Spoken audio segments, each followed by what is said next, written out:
Okay, welcome everyone. This is Virginia Woman in HPC. Today we have a special event. We're gonna be having a panel discussion talking about career path in HPC. And first, I just wanna say thank you to our speakers today that are here. Eric, Walter, Christina, sorry, and Jackie. So Virginia Women in HPC, we are right now, we have 8 different institutions that are part of our program. We have Richmond, George Mason, VCU, Virginia Tech, William & Mary, Beams, Old Dominion, and University of Virginia. And as a Virginia Women in HPC, we are committed to fostering and supporting women engagements and equal representation in HPC and also in the allied technology sector. Virginia Women in HPC is also dedicated to enhancing diversity, equity, and inclusion. We were founded in April of 2021. Like I mentioned before, we have 8 institutions as part of the committee. We are looking for more members, especially from James Madison and other institutions that are in the area. Today, we have a total of 368 members, part of our mailing list. And our goal, as always, is to support the inclusion of women and minorities in high-performance computing. We also ask everyone, every member that is here today, to visit our website, where you're going to find announcements about the events that we're going to have for the summer and for also the fall semester. You can also find that information about our members and all the representatives. And also you will find there all the different jobs that the area or the different universities might have coming up. With that, I just want to say thank you, everyone. And one more time, just apologize for my voice. But I am so delighted today to have all 3 different speakers today. And I want to start with my former colleague, Christina Gancaiko, and she's now at Stanford University, and I am delighted to have her talk about her experiences and her path through HPC. Christina. Thank you for that introduction. I'm going to share some slides just to help organize my thoughts. Share screen, where did you go? Hold on, let me just share desktop too.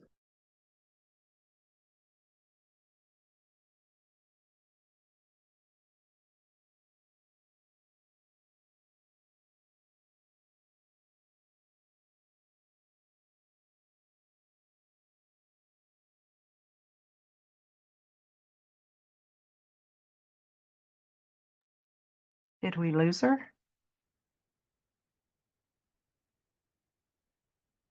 Gladys, you're muted. Yeah, I'm sorry. It looks like she's sharing her screen. So Christina, are you there?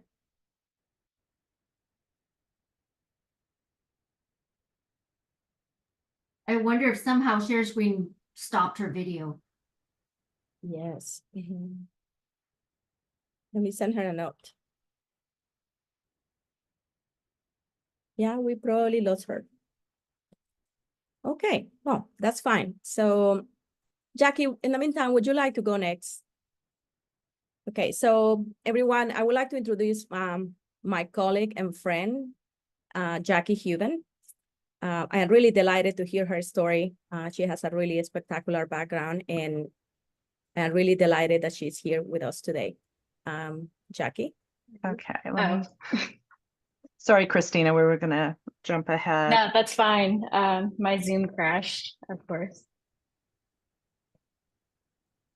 Okay, let me see if, can y'all see which version are y'all seeing, the presenter mode or the regular? The presenter mode, I think that's just the regular, Jackie. Okay, I'm gonna stop sharing and try this one more time.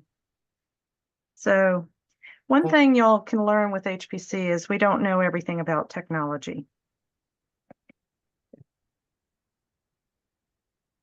Well, I'll just have to go with that version. Okay. So thank you, Gladys, for the introduction. I am going to share my journey to HPC. And what I want to start with is basically networking works. And you'll hear that a lot, but you also have to kind of keep in mind that networking can be different for different people. I used to go to these talks where people would talk about on a transatlantic flight, they were seated next to a CEO and they started talking about a favorite project that they worked on. And before they landed, they were hired for a company. And I always thought, that's not fair because that's never going to happen to me.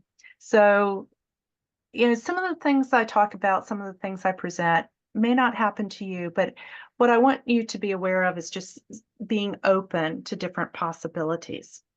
And before I continue, is everyone seeing my slide? Yes. Becky. Okay. Yes, we are. All right. So going back to that transatlantic flight, my experience with networking a lot of times is more like this, where I start talking and the person next to me falls asleep.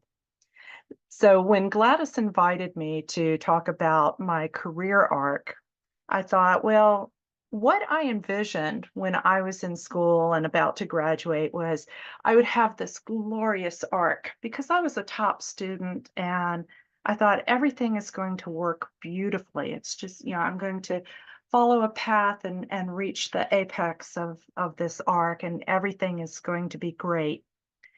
When in reality, my career path was not a straight arc. I can't even begin to describe what it was like. And this roadmap is the closest thing I could find to how I feel like my career path ended up being. And there's a quote from a movie, and I've taken liberties with it.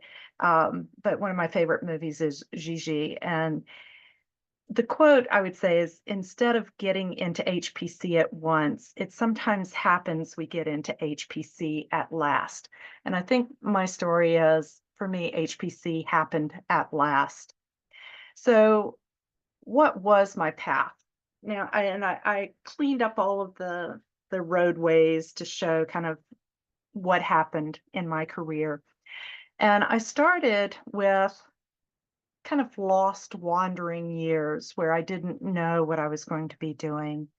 Then I got into industry. I had a couple of jobs in industry, moved out of industry, became a faculty person, and left faculty and in a tenure track position or a tenured position to go into HPC.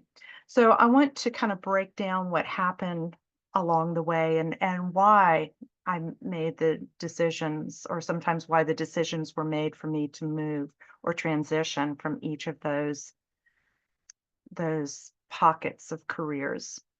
So the first thing was, what happened? Well, let me give you a little bit of background. I was raised with an old-fashioned family. They didn't think girls should go to college at all.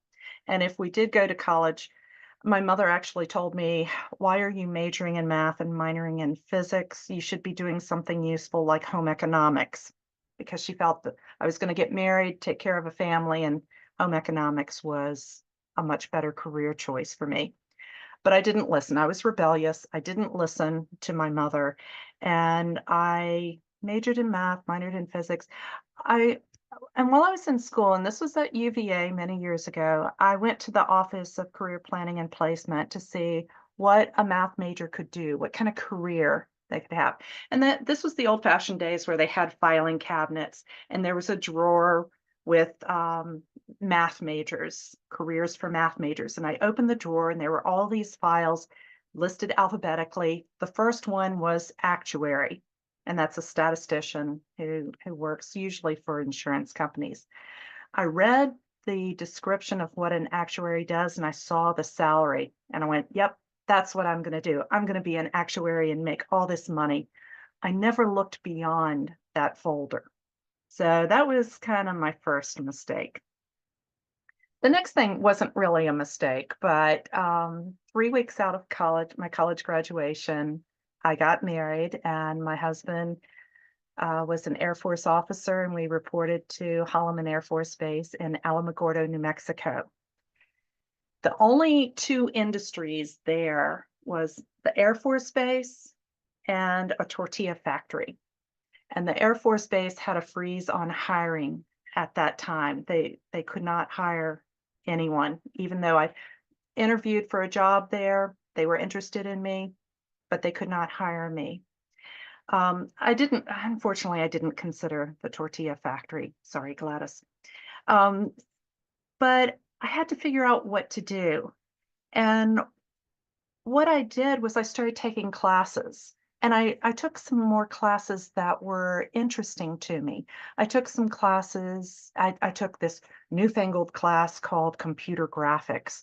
And then I took some engineering core courses because engineers could always find jobs. And I thought, well, maybe if my background were more in engineering, I could find a job.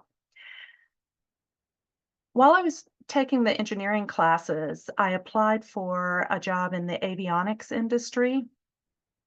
And there were a couple of things. First, they were looking for someone who knew something about computer graphics. And fortunately, I had taken a class in it.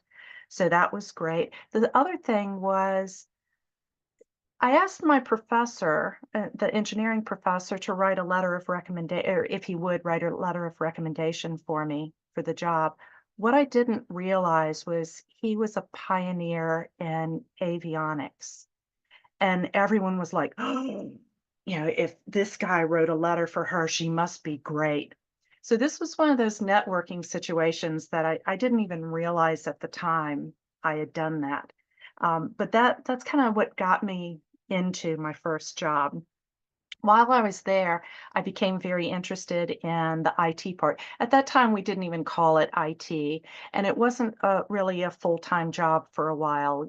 Everyone just did the hardware work in their spare time, and I was fascinated with it. And I helped out as much as I could. And I was kind of being trained by the lead person to take over. What I didn't realize at the time was he was looking for another job, and he was training me so that when he could leave, or when he did leave, I could be ready to step in his shoes. And I applied for the job when he did announce he was leaving. And it came down to, of all the people who applied, there was a guy who didn't even work at our office and me. And it ended up the guy got the job. And all of my friends in the company said, are you going to sue for discrimination because you have all this experience? I went in on weekends and helped set up all of when we had a new system, I set up the new system. I was running wires all over the place.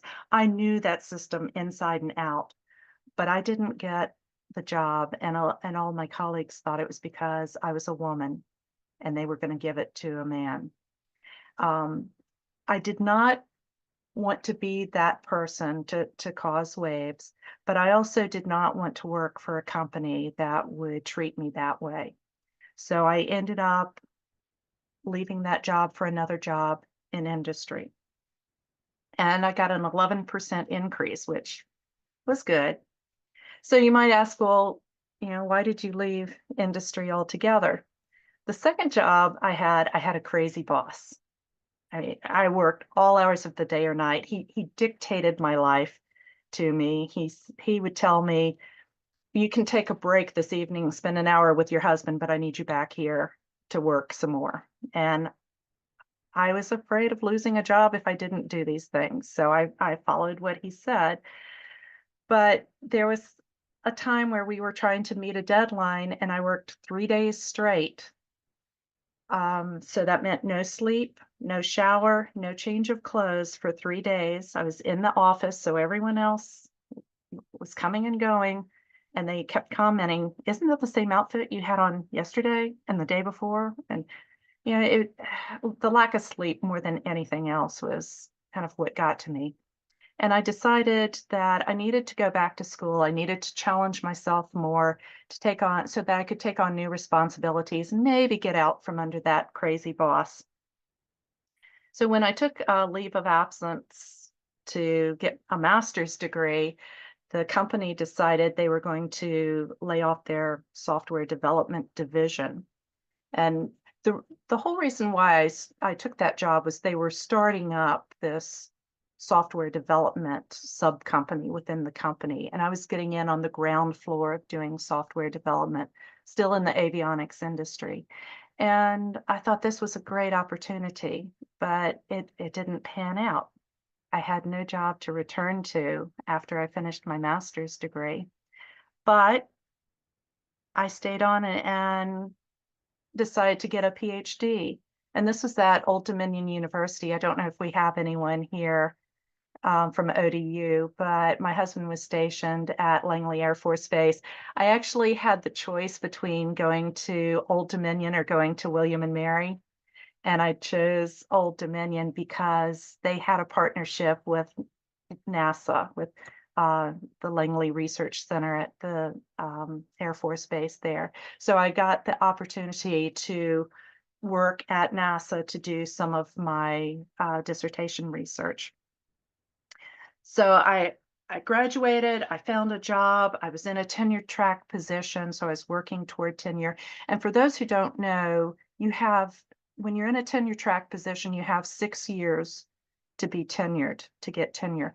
If you don't get tenure, they give you 1 more year to find another job, but you're not allowed to stay at a university if you don't get tenure. So after 4 years, I was told that my publications did not count because even though I was publishing in an international peer-reviewed journal, there was engineering in the title of the journal, and the department I worked for was pure math, and they didn't feel that my publications were mathematical enough. So I knew I had to find another job. I went to another university, but I got a job in the computer science department because they were doing research that was more closely related to the research I was doing. And because of my computational math background, I could go in either direction, math or computer science. So everything was great. I received tenure. I was promoted to associate professor. Everything was fine. But I haven't gotten to HPC yet. I've done all this work and things aren't there yet. So what happened was in 2011, I left my tenured position for the opportunity to work in research computing at UVA. And there are many, many, many reasons why I left. Most people, when you say you're already tenured, they assume you're going to stay at that place for life. And I didn't. Again, I had a crazy boss.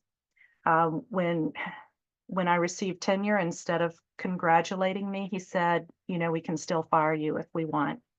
There was an endowed professor who was my research mentor while I was there.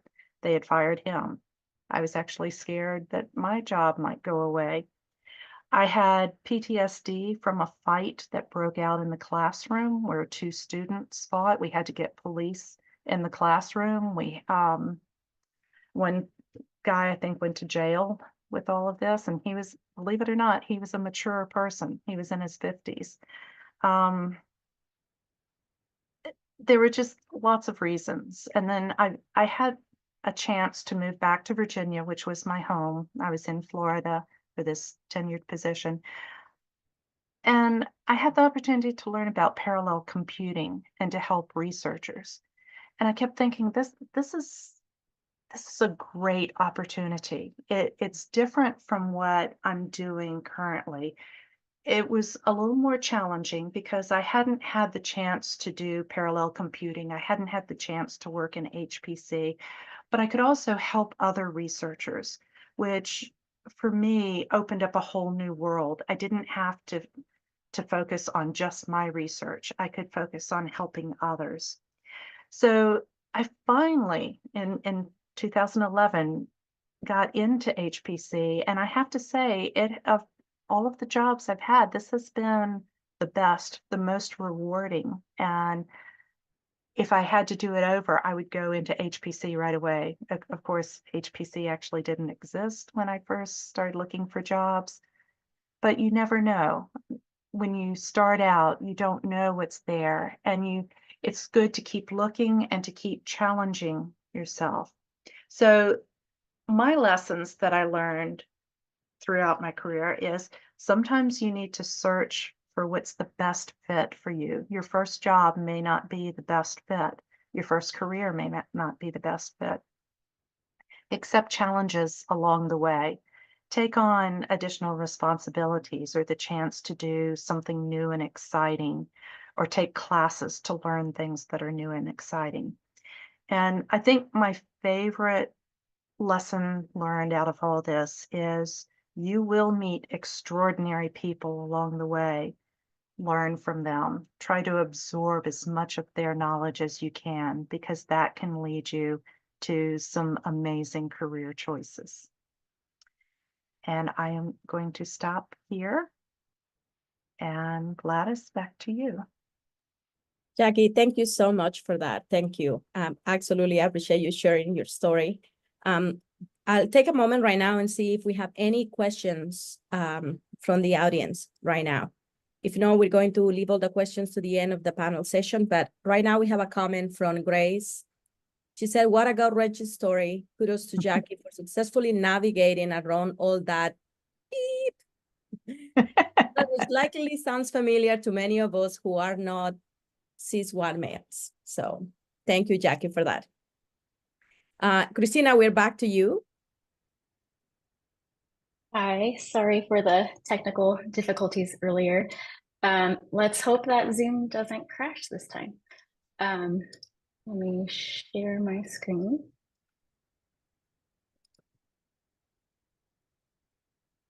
Okay, do you guys see the Earth right now? Yes. Okay, and now my slides. Okay, and you guys are still there. Great. So hi, everyone. I'm Christina Genkaiko, and I'm a computational consultant with Stanford Research Computing. But as Gladys mentioned before, not too long ago, I was working with UVA Research Computing. So I'm just going to talk a little bit about my journey. Luckily, Jackie kind of drove home the point that life happens and that kind of shapes your career arc. So I don't have to talk about that moral of my story. I can talk about the other stuff. So I got started, I graduated from Duke and found a job in a research lab studying how the brain ages and your memory as you age. The reason why how I found that lab is that I had some MATLAB experience as an engineering student. And MATLAB was in high demand in fields where coding wasn't the norm. Eventually, I found my way to UVA, again, as a research assistant. And what drove that move was that my boyfriend, now husband, started his grad school program. So that's how I ended up in Virginia. So I first was exposed to HPC when I started at that position in the research lab. My first task was to analyze 30 subjects' brains. I was told that it would take a month. Each subject took like a day or two to run on the local computer. And that was that. And I thought to myself, that is unacceptable. How does anyone get anything done if it takes a month to process like one tiny group of subjects? And so I had heard rumblings about this new cluster at UVA called Ravana or Ravana. I didn't know how to pronounce it at the time. But I really just dove deep and tried to learn everything I could about how to use this machine. I learned a lot about PBS, which I didn't need to know because Ravana uses Slurm. But it was really fun. I think that, at least for me, I learn best if I have a project, some sort of objective that I'm working towards. after a week, I was able to get my first baby Slurm script running. And I had the subjects processed by the end of that week. So that was really exciting. And that was the beginning of my journey in HPC. I spent a lot of time developing analysis pipelines, which is really fun, learning how to use new tools, how to string all of my different processes together in a bash script was really fun. But after a time, like once I got into the groove of things, it got really repetitive and boring. I was just doing the same thing, but with a different flavor of subjects. We were looking at patients with Parkinson's, with Alzheimer's. So for me, it was during this time I discovered that I really liked the coding and the troubleshooting and not so much the research itself. As I was working at this lab, I mean, no matter how good you are at coding, you make mistakes. I've made so many mistakes during my time learning how to use Ravana, which ultimately led me to meet my former colleague, Ed Hall, who I believe is on this call. So if you know Ed, he is a big champion of MathWorks and MATLAB, and that's how I got to know him because I was doing some MATLAB analyses. So I had submitted a ticket and he came by my lab to help, and we started chatting, and he's like, what do you want to do after you're done with this research assistant job? And I never really thought about the end. And I was like, I don't know. Whoops. And he said, you know, MATLAB is a really like lucrative skill, and you could probably find a good MATLAB job out there. And so that very night, I went home and Googled MATLAB jobs, and I found an opening with UVA Research Computing with the School of Medicine. At the time, I wasn't a great fit for the posted position, but I thought, you know what, I'm gonna apply anyway, and we'll just see what happens. And I spoke with the director, I met with the team, and they felt that my skills and my attitude towards research computing, which is like user first, fit really well with the mission. And so they created a new position that then I then applied for and got. And that was how I made the transition from research to HPC and research computing. So thanks, Ed. Couldn't have done it without you. It was at this time that I became super involved with consulting. I think I brought a unique perspective, having struggled and endured the same challenges that a typical user on our system did. I was able, I guess, to understand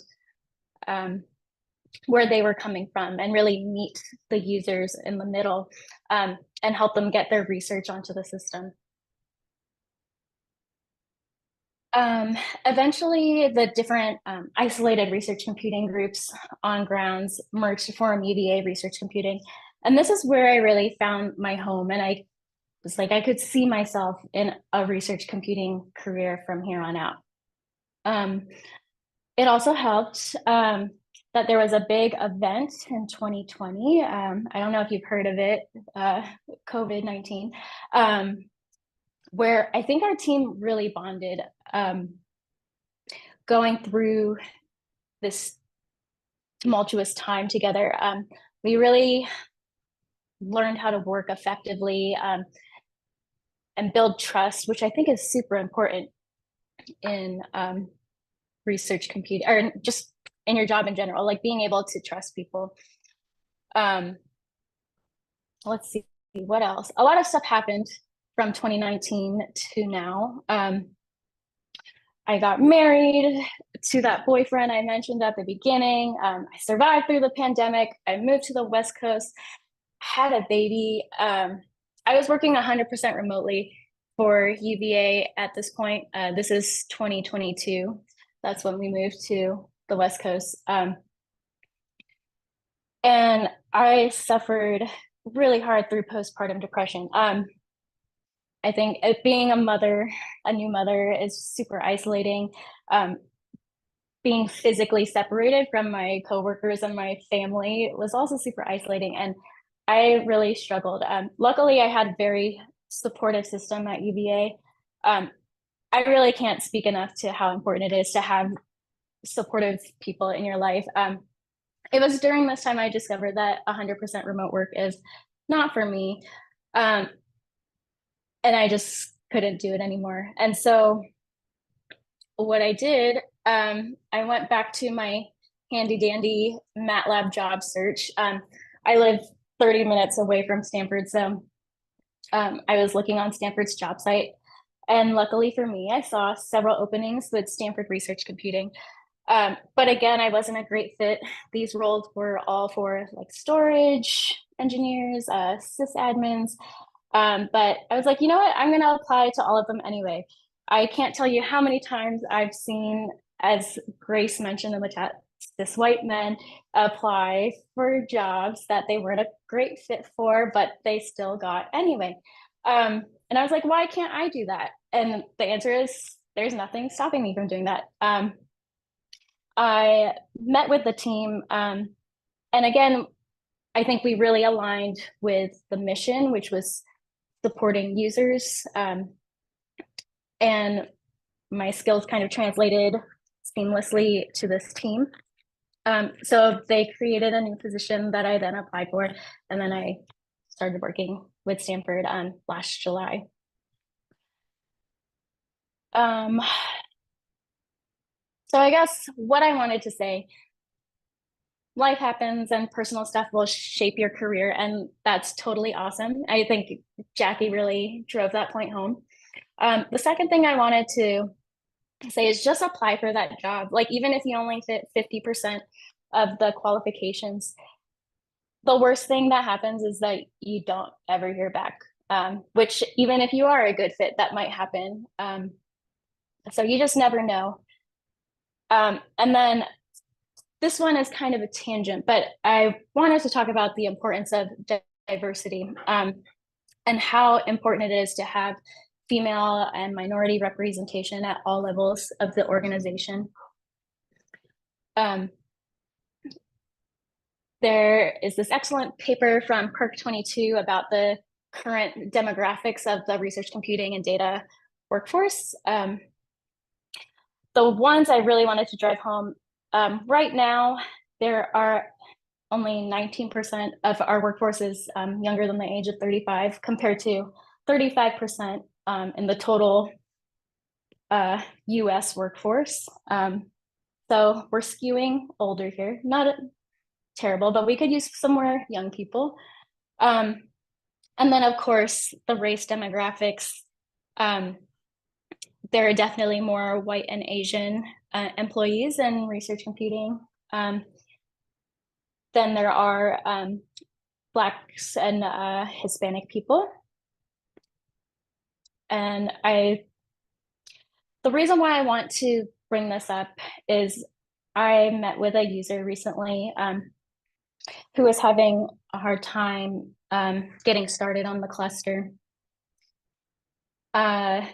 And she came to our office hours, and I offered to help her at a separate session because at the time our system was undergoing maintenance.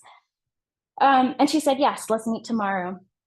And we go through, it's really quick to fix her issue. But at the end of this session, she told me, Christina, I've been trying to use the cluster for a year, but I'm in political science. All the people in my department that I work with are older white men.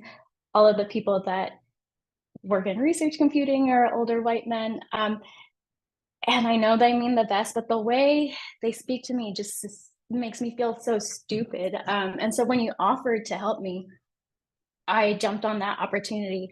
And I'm just so glad that there are people who understand where I'm coming from, so that I can it was just a really heartwarming moment there, where she didn't see herself in our current workforce, and so she couldn't get started. But yeah, those are just the 3 points I really wanted to drive home. And thank you for listening to my rambling. There's just so much that I wanted to share, but I didn't know how to distill it into key takeaways. But thank you. I'm going to hand it off to Gladys. Christina, thank you so much for sharing your experience. And just to remind you again, right, this is just space where you can actually share your experience, right? We have a lot of students, that are part of the Virginia Women in HPC. And I think that just highlighting that there are opportunities where you can go from, whatever place you are into the field of HPC, and there are actually really great opportunities, right? And again, to remind everyone that, Virginia Women HPC was try to create, and has that aspect of diversity and how important it is to have community and to network. And that's the reason why we are here. So I so much really appreciate you sharing with us. And our last speaker today, before we get to the session of, questions and answers, is our colleague, Eric Walter from William & Mary. Okay, let me try to share my screen here. All right. Okay. So, does everybody see my title slide? Yes, we do. Okay, great. So I'm just also going to try to relate my experience. I'm not sure. I think I'm a little older than both the other speakers. Yeah, mine basically this is sort of a graphical interpretation of my career path. It's just basically starting in chemistry. Wanted to do wet chemistry, I thought, and then I eventually got into theory and coding and working with computers, and then eventually got into HPC. Just because the problems were interesting. And I always followed what I found was interesting. And so that's sort of how I ended up here. But a little more detail, I actually did my BS in chemistry in Philadelphia at Drexel University. One very important thing, which had a very long-lasting effect on me, is that Drexel for a BS was a 5-year program, and it had 3 6-month paid internships during the experience, which we refer to as our co-op experience. And that was very interesting in helping me decide what I don't like, because they were all chemical analysis, wet chemistry jobs. And I finally, I would say by the third one, realized that I like thinking and reading, and I should not be touching anything that can hurt people. And just because, I get tired and lazy and then spill stuff all over the place. And I decided that by the time I was done with undergrad, I decided that I should really do stuff with theory, which I thought was more interesting anyway. And I just wanted to show, here's the Drexel campus, a nice urban campus in Philadelphia, Pennsylvania. And I also, just where I wanted to show the computer I used at the time during different time periods. So that was my computer in undergrad, this Mac SE, if that dates me a little bit. I then moved on to graduate school at UPenn, which is right next to Drexel. I kept my apartment, which was beautiful. And I started working in quantum theory and material science. And this was another sort of important thing that happened to me, because, this is like 95, 96. I got into a group, and my advisor said, here's our homegrown serial DFT code that's real slow, and please start doing something to improve its performance if you can. And it was just some big monolithic Fortran file, and that I really got interested in. And so I started, learning about speeding this thing up. This was all purely for my own self-interest, speeding it up, implementing parallelism. And during this time, it was just a lot of math and chemistry and physics and a little bit of computer science. I wouldn't think that it was past the muster of a real computer scientist, but it got the job done. And at the same time, I really started, there's another thing that prepared me for my life later, is that I started really getting interested in, because again, this is like later down, I say, that was around the time we started using Google regularly. Before that, you go to like some weirdo search engine, or you would go to Yahoo or something like that. And so it wasn't so easy. There weren't the endless Git repos out there with codes and things like that. There were just a handful of codes. And so I tried to research them thoroughly to try to understand what was the state of the art and see what I could also implement to, do the same thing as they did. And this is right around the time where we in our group, we used Mac workstations that ran OS 8 or 9, if anyone knows what that means. I mean, this is around the time where people thought Apple was going to be going out of business soon, which is kind of funny considering what things are like today. And I just moved over to start using, Linux personally in my own just day-to-day life, which also gave me, a lot of good experience for later Linux stuff on HPC. I just wanted to back up here and just talk a little bit about the state of the art of computing in 1995, because some of this might be funny. In our research group, we had one system, this SGI Power Challenge. It's not the exact same one, but it looked like that. And it had 8 processors, and that's all we had. And there was no such thing as cores yet. And so we used a lot of external resources, quite a lot of them, NCSA in San Diego and Pittsburgh and Cornell. And we eventually got into the business of building a Beowulf cluster. And so all this was great training for HPC later, but I didn't know at the time that's where I was ending up. For those of you who don't know what a Beowulf cluster is, it's just a bunch of workstations, networked together, usually having a local switch. And so you can parallelize calculations over this sort of setup. And one thing that I just always have remembered is that in 97, I had to look up in my notes. I think this is what happened. In 97, my advisor said, "Hey, I just bought a 23 gig hard drive for the Power Challenge." And I distinctly remember thinking, we will never have to get more disk space after this. Which I'm sure everyone has a story like that. But yeah, that was sort of a formative moment looking back at how naive I was. After Penn, I interviewed at a few chemical companies and was still planning to try to do, theoretical chemistry research on materials, which was what I thought I was really interested in. But I also had this, last couple of years of graduate school experience with just working on various codes and trying to speed them up and debug them and working with the other people in the group. Why doesn't their calculation run? I mean, that's what I started really doing regularly besides my own research.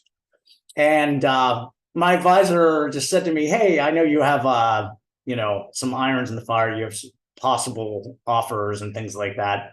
But I think you should go down to Williamsburg and interview in this position." It was a multi-institution grant that there were 10 professors across the country involved in. And the offer that I have was one of those things where they tell you, "Oh yeah, we're trying to get money to create your position. Can you just hold on?" And one of those things. And so anyway, I defended in July 2001 on a Friday, and I scheduled the interview on the next Monday, and I went down there, and I really was totally in the mindset that this is purely practice. I don't care what they think. I'm just going to get through this, satisfy my advisor, and go back and try to get one of those other jobs. When I got here, I met with Henry Krakauer in physics, William & Mary Physics, and we had maybe a 2-3 hour conversation over coffee. And I realized that, he would be a great mentor, and this is exactly the type of thing that I can do. And what that was basically, they called it a scientific programmer, but it was all the stuff I was just doing already in the research group. And it was just, expanding it slightly to a bunch of people who did similar research, but maybe at other institutions. And it was the actual place was called the Center for Piezoelectrics by Design. And we had all of our hardware down at the Applied Research Center down at Jefferson Lab in Newport News. and I sat in the small hall physics department, and that was a grant that was gonna be renewed every couple of years. And other than the fact that there was absolutely no stability, I mean, I had an apartment for 8 years, which was terrible. This was a fantastic job. It really was. So in the CPD, I just wanted to give a little context here. So this is a picture of the first node we got in the CPD cluster. It was 60 dual processor, 500 megahertz alpha processors, 4 gigs of RAM, and we had a whopping 512 gigabyte external file system. And the committee, the CPD people, professors, had the WISE, which he's in quotes, directive to have absolutely no NFS on the cluster and no shared directories. Everything had to be transferred back and forth when you wanted to run jobs on a node. That was a lot of work. I had to learn a lot of stuff very quickly to like shepherd people through that process. Anyway, moving on, I eventually did a lot more stuff with people in physics and I was appointed to a senior research scientist in physics. And along that way, we had a William & Mary campus HPC cluster. It was still kind of small when I first joined CPD, but it had been growing. And the manager there, Tom Crockett, said, hey, we should start like coordinating our purchases and buy all the same stuff and things like that. And I got to know Tom very well. And again, just to give you in 2010, this is when we started buying like 8-core machines with 64 gigs of RAM, getting a little more, modern here. And so the job for CPD was mainly maintaining a handful of physics and chemistry codes, helping researchers looking into bugs. I also was able to do research and publish papers on physics and chemistry topics. And I also was maintaining an open source chemistry physics code, but that's no longer true. Right.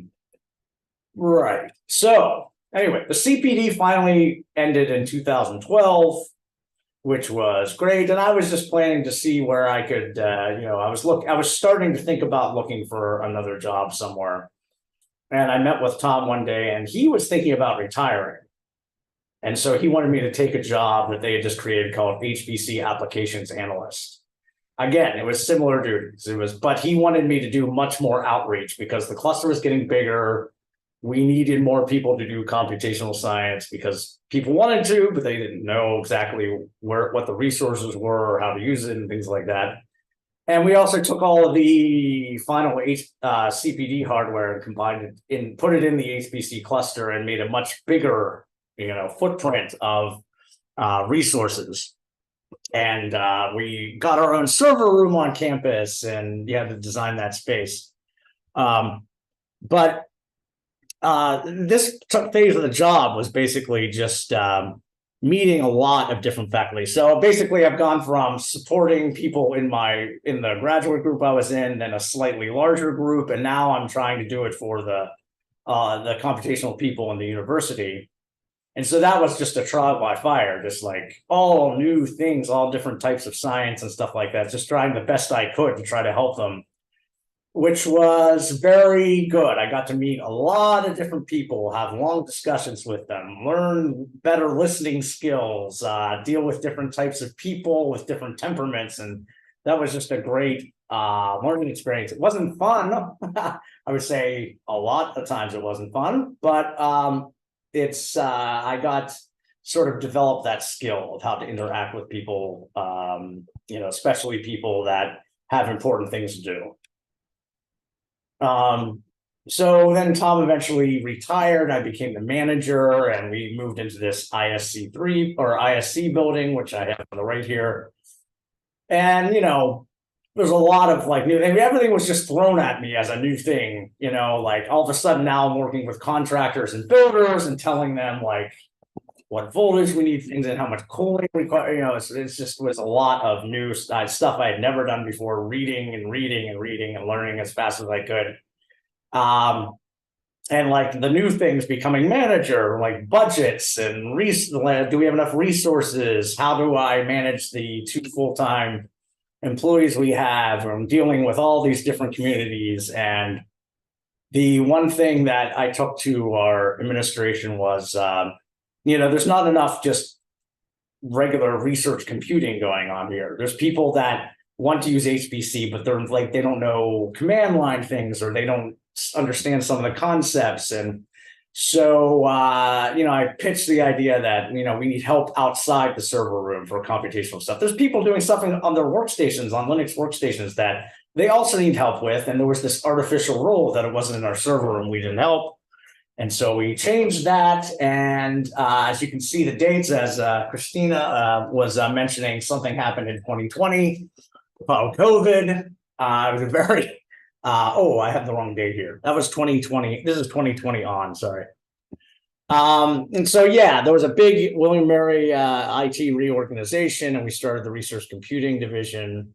And as I mentioned, I thought our mission should be beyond just our server room. Hire 2 more full-time employees. We've been focusing on trying to simplify and modernize our HPC stuff, and getting into many other areas, like of course, everyone's been getting into GPUs for the last 5 to 10 years, and Kubernetes and cloud stuff, and just helping researchers with local computing resources. And we're also looking for an assistant director if you want a job. And here are the, our latest resources. You can see, computing has gotten much, much, much more dense, as you can see here, from having like, a single process, starting with 8 processors and a big refrigerator, and going to like a 2 processor machine to a 4, then cores, et cetera, et cetera. It's been a very, it always changes. It's very, very, it's hard to keep up with a lot of the changes sometimes, but it's very interesting to see how things have come. And so that's basically what my career path was. But I just thought about, what are the sort of the take-home messages I thought I wanted to get across. And I thought, from my experience, I thought the most important things were, find what you like and what you are doing, and see if you can do more of that part of it. I mean, that's sort of what, I lost my slide here. Anyway, who cares? I'm on the conclusions.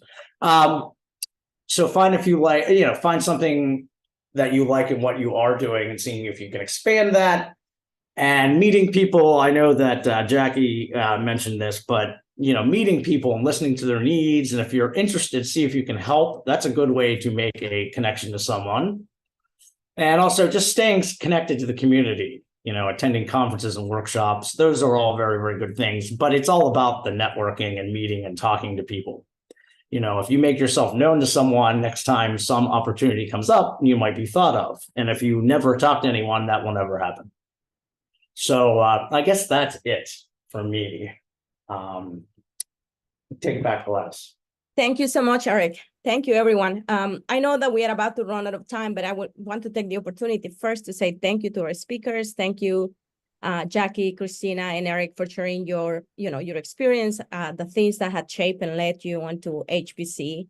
And I hope, we haven't scared the students here, or those that might be, considering the idea of jumping into HPC career, right? There is a lot of excitement, with new technology, different expertise that you can apply with HPC, right? And if we were all here to have the opportunity to talk about experiences, you will see that, our career path had been very different, right? And in so many ways, very rich. And so, just to go around with really quick question to whoever might want to answer of the 3, I just want to ask you, what is the most rewarding part of your current role?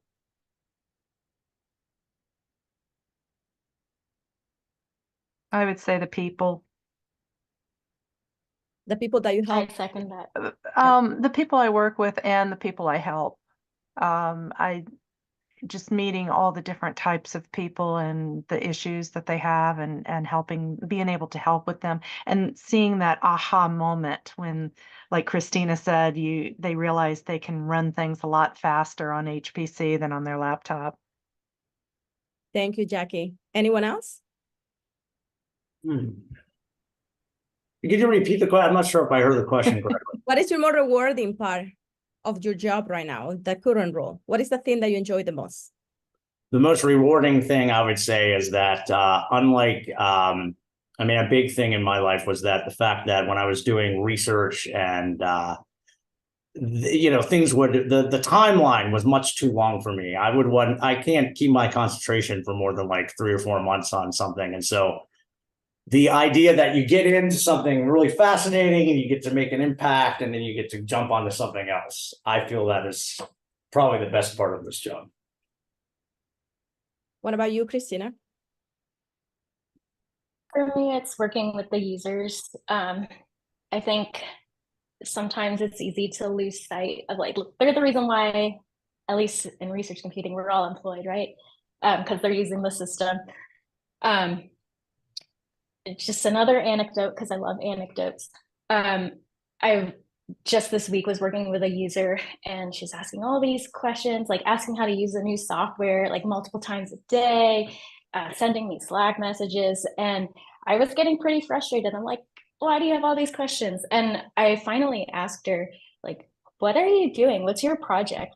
And she said, well, I'm the only computational person in my lab, which is a cancer therapy lab. And we're trying to develop new and better therapies for treating cancer. And I was just incredibly humbled. And I felt bad for even being annoyed in the first place by all the questions. So it just reminded me like what our mission is, which is to support these people doing research. And no question is a silly question. We all had to start somewhere. So yeah, working with the users and hopefully someone comes up with that cure for cancer. Thank you, Christina. That's actually really inspiring, right? Not losing sight of the people we are helping and why we are helping, right? And also, you know, just to remember that we can apply HPC to many fields and areas of expertise. And so with that, I just want to say thank you to everyone that attended today. Please stay tuned.